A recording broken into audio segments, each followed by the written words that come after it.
Hello everyone, how's it going? I'm back with my David Bowie Countdown collection, and this time we're at number 6, and we're at with the brilliant A Lad Insane. My god, what an album. A powerful piece of rock and roll. That's the CD there, and that is the cassette there. Now, what can you say about this album? Most of it was written by David Bowie when he was on the road, of course, with Ziggy Stardust in America. Yeah, it was recorded in London, in England. It's his 6th studio album. Really, for me, it's just a follow-up to Ziggy Stardust and Spiders from Mars album. Every track on this album, absolutely mind-blowing. What can I say? Opens with the brilliant Watch That Man. What a song. Mick Ronson, Woody Woodmansey, Trevor Bowler. Just everyone on this album, they just sound absolutely out of this world. It's just mind-blowing. A Lad Insane, Mike Garson's piano work on that piece, absolutely outstanding. Fantastic song. Driving Saturday, one of my all-time favourite David Bowie songs. Absolutely adore that song. Second single from the album. Panic in Detroit, the guitar playing, absolutely out of this world. Mick Ronson really showing off what he's got on this album. Brilliant. Cracked Actor, another masterpiece. That closes side 1. Side 2 opens up with the phenomenal, brilliant Time. Another favourite song of mine, all-time favourite song of mine by Bowie. Just absolutely beautiful piece of music. Then we have The Prettiest Star, another classic, brilliant song. The cover version of the Let's Spend the Night Together by the Stones. Not over mad on that, I have to say. But it fits in nicely with the album. Jean Genie, an outstanding song. Fourth single to be released from the album. Just out of this world. And it closes with the absolutely just... what can you say, Lady Grinning Soul, which I believe again is about Hermione Farthingale, but I think it's more about Angie, his wife at the time, Angela Barnett, or Angela Bowie of course. But Lady Grinning Soul, beautiful song, never performed live, but it did again appear on his I Select album. Yes, every song on this album is just absolutely out of this world, from the cover to every song. It's just... you could just go on and on about this album. There's just no faults with this album. It's just a powerful, powerful album. It's just like its predecessor. It's just one of the greatest albums of all time. It's just one of those albums that you can listen to and it's just timeless. It's like it was written the other day. It's just recorded the other day. It's just an absolutely phenomenal album. Absolutely adore this album. I'm very happy to have it in my top 10. At number 6.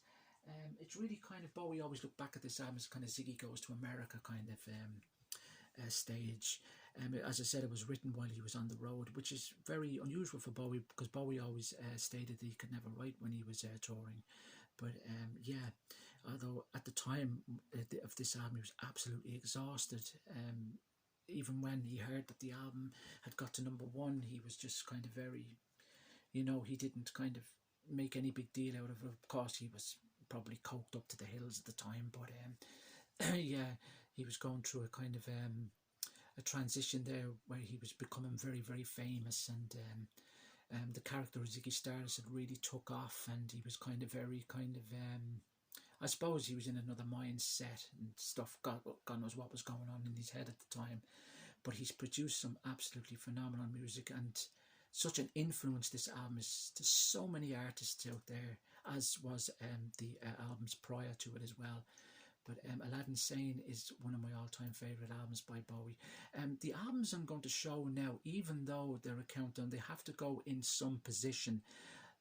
In a way, they're all my favourites. Every album in my top 10 is my favourite in its own right, in its own way.